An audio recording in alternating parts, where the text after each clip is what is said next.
దైవజనులు Paul young చో గారు దక్షిణ కొరియా దేశంలో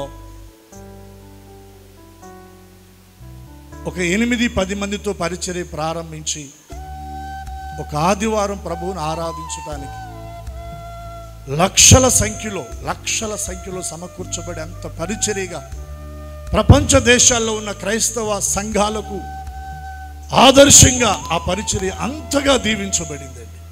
ప్రభు దీవించారు. గొప్ప దైవజనులు మహిమలోనికి చేర్చబడ్డారు. కొద్ది సంవత్సరాల కిందట ఆయన పరిచర్య ప్రారంభ దినాల్లో జరిగినటువంటి ఒక సందర్భాన్ని నేను మీకు జ్ఞాపకం చేసి ముగింపులోనికి వస్తాను. కొద్దిమంది ఒక 10-12 మంది ఉండేవారంట. ఆ 10-12 మంది ముందు నిలబడి 100 మందికి వాక్యం చెప్తున్నటువంటి ఫీల్తో ఆత్మ ఆవేశముతో వాక్యం చెప్పేవాడంట. ఒక్కొక్కసారి నడిపింపు ఉండేది కాదంట. అలా ఒక ఆదివారం సరిగ్గా నడిపింపు లేదంట. ఉదయం ఆరాధనలో నడిపింపు లేదు. ప్రజలు వెళ్ళిపోయారు. ఆ 10-12 మంది 15 మంది వెళ్ళిపోయారు. ఒక్కడే బలిపీఠం దగ్గర మోకరిల్లు ఏడుస్తున్నాడంట. ప్రభా, నువ్వు నిజంగా నన్ను పిలిచావా? పిలిస్తే మరి నేను ఈ కొద్ది మందికి వాక్యం సరిగ్గా చెప్పలేకపోయాను, నడిపింపు నాకు రాలేదు. నువ్వు నిజంగా నన్ను పిలిస్తే నేను అనర్గళంగా మరి నీ ఆత్మతో నింపబడి వాక్యం చెప్పాలి కదా, చెప్పలేకపోయాను అని బాగా ఏడ్చేశాడంట. ఆ పగలైపోయింది. సాయంత్రం మళ్ళీ ఆరాధనకు మళ్ళీ 10 మంది దాకా వచ్చారు. అప్పటికి బాగా ప్రార్థన చేసుకున్నాడు, ధైర్యంగా నిలబడ్డాడు 10 మందికి మంచిగా వాక్యం చెప్పాలని. కానీ ఎందుకు నడిపింపు లేదంట. సాయంత్రం ఆరాధనలో కూడా వాక్యాన్ని ధైర్యంగా చెప్పలేకపోయాడు. ఇక ఆరాధన అయిపోయింది, అందరూ వెళ్ళిపోయారు. ఈయనకి వేదన అయిపోయిందంట.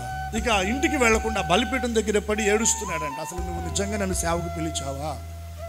పిలిస్తే మరి నేను ఎందుకు ధైర్యంగా దేవుని వాక్యం చెప్పలేకపోతున్నాను? ఈ కొద్ది మందికి ఎందుకు చెప్పలేకపోతున్నాను? నాకు నడిపింపు లేదు అని చాలా బాధపడుతూ ఏడుస్తున్నాడంట. ఏడుస్తూ ఉన్నప్పుడు ఒక కుంటి అవిటి వ్యక్తి నడవలేనటువంటి వ్యక్తి ఆ గుడారంలోనికి, ఆ చిన్న మందిరంగా వేయబడినటువంటి ఆ గుడారంలోనికి ఆ తెరలు నెట్టుకుంటూ లోనికి వచ్చాడు. 2 వ్యక్తులు మోసుకొని వచ్చినట్టున్నారు ఆయన్ని. ఆ సాక్షిలో నేను చదివాను. తీసుకొచ్చి ఆయన ముందు నిలబెట్టారు, కూర్చోబెట్టారంట. కూర్చోబెట్టి వాళ్ళు అంటున్నారంట, నువ్వు ఈయన కొరకు ప్రార్థన చేస్తే ఈయన నడుస్తాడు, మీరు ప్రార్థన చేయండి అని.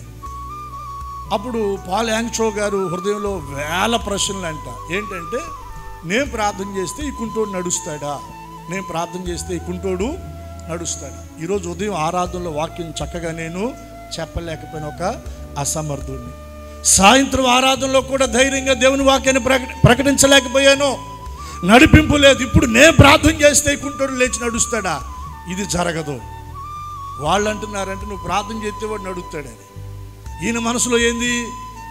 నేను వాక్యం సరిగ్గా చెప్పలేకపోయాను, నేను ప్రార్థన చేస్తే వీడు నడుస్తాడా?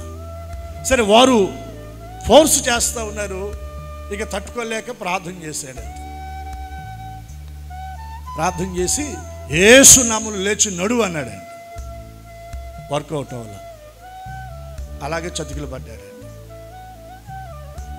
మళ్ళీ ఒక 10 నిమిషాలు టైం తీసుకొని వాళ్ళు మళ్ళీ అన్నారంట, అయ్యా నువ్వు ప్రార్థన చేయి, వీడు నడుస్తాడన్నాడు.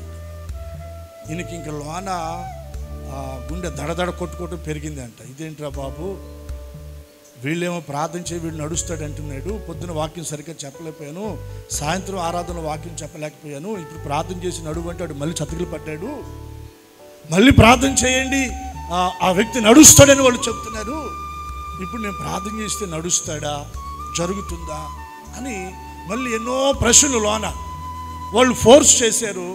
సరే, ఇక తప్పేదేమి లేదన్నట్టుగా మళ్ళీ ఆ వ్యక్తి దగ్గరికి వెళ్ళి బైబిల్లో ఉన్న వాగ్దానాలన్నీ ఎత్తిపట్టి ప్రార్థన చేశాడంట.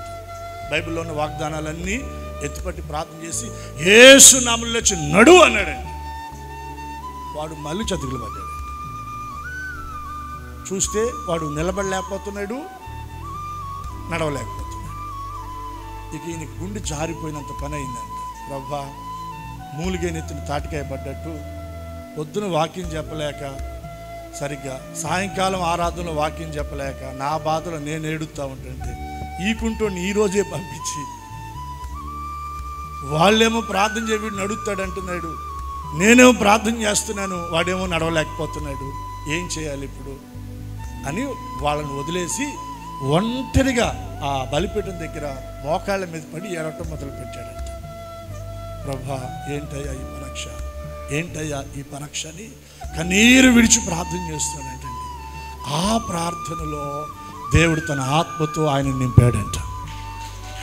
ఒక బలమైన ఆ పరిశుద్ధాత్మ అభిషేకము ఆయన మీదకి వచ్చేసిందంట. ఇప్పుడు లోన పరిశుద్ధాత్మ దేవుడు అంటున్నాడంట, ఇప్పుడు ప్రార్థన చేయి నేను కార్యం చేస్తానని. ఆయనకి ధైర్యం చాలటం. దేవుని ఆత్మ రేపుతా ఉంది, సాంసోన్ని రేపినట్టుగా ఇప్పుడు ప్రార్థన చెయ్యి అని. కానీ ఆయనకి ధైర్యం చాలటం లేదంట. అప్పటికి 2 సార్లు అయిపోయిందిగా. ఇప్పుడు ఆత్మ రేపుతా ఉంది, పరిశుద్ధాత్మ దేవుడు పొరికొలుపుతా ఉన్నాడంట. అప్పుడు మెల్లగా ఆ బలిపీఠం దగ్గర నుండి ఆ ప్రార్థన నుండి లేచి ఆ కుంటివాని దగ్గరకు వచ్చాడంట. లేచి వాళ్ళని పక్కకు పంపించేసి ఆయన మెల్లగా వాడిని అలా నుంచోబెట్టాడంట. నుంచోబెట్టి కళ్ళు మూసుకొని గట్టిగా చిన్న ప్రార్థన చేశాడంట. లోన మరలా ఇంకొక ఇదంట ప్రార్థన చేస్తూ ఉన్నాడు, ప్రభా ఈ వ్యక్తిని నువ్వు స్వస్థపరచండి, ఈ వ్యక్తి చీలమండలాలను, నరాలు, ఎముకలు, కీళ్ళు, కండనరాలు ప్రభా మీరు మీ నామములోని శక్తిని విడుదల చేసి వీని నిలబెట్టండి, నడిపించండి అని ప్రార్థన చేస్తా చివరి ముగింపులో యేసు నామములో నడువని గట్టిగా కళ్ళు మూసుకుని ఒక్క తోపు తోసాడంట. నడితే నడిచాడు, లేకపోతే పోయి వాకిట్లో పడతాడు, ఈ దెబ్బతో ఇటు అటు తేలిపోద్ది అన్నట్టుగా ఆయన రాసిన మాటలే నేను చెప్తున్నాను. పాల్ యాంగ్చో గారి సాక్షి బుక్కులు ఉంటే చదవండి కావాలంటే మీరు. గట్టిగా ఆయన బలం కొద్దీ నెట్టేశాడంట, ముందుకి నెట్టేసి గట్టిగా కళ్ళు మూసుకున్నాడంట. పెద్ద పెద్దగా శబ్దాలు వినబడతా ఉన్నాయంట, హల్లెలూయా స్తోత్రం, హల్లెలూయా స్తోత్రం అని. ఈయనకి భయం పెరిగిపోయింది, ఒకవేళ వాడు ఏమైనా పడ్డాడా, లేకపోతే ఇంకా వాడికి ఏమైనా దెబ్బలు తగిలినాయా, నెట్టేసాను గట్టిగా అని. మెల్లగా కళ్ళు తెరిచి చూస్తే వాడు ఆ గుడారంలో చుట్టూ పరిగెత్తుతూ కేకలు పెట్టి ప్రభువును స్తుతిస్తూ ఉన్నాడంట. పెద్దగా అరుస్తున్నాడంట, హల్లెలూయా స్తోత్రం, యేసయ్య నన్ను స్వస్థపరిచాడు అని.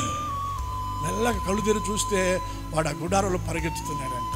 అప్పుడు ఆయన ఆనందించాడంటండి, అయ్యా నిజంగా నువ్వెంత గొప్ప దేవుడివి. అప్పుడు పరిశుద్ధాత్మ దేవుని అభిషేకం ఆ వ్యక్తిలో పనిచేసింది. దేవుడు మాట్లాడుతున్నాడంట, నీకు నువ్వుగా ఎన్ని ప్రయత్నాలు చేసినా వర్కౌట్ అవ్వదు.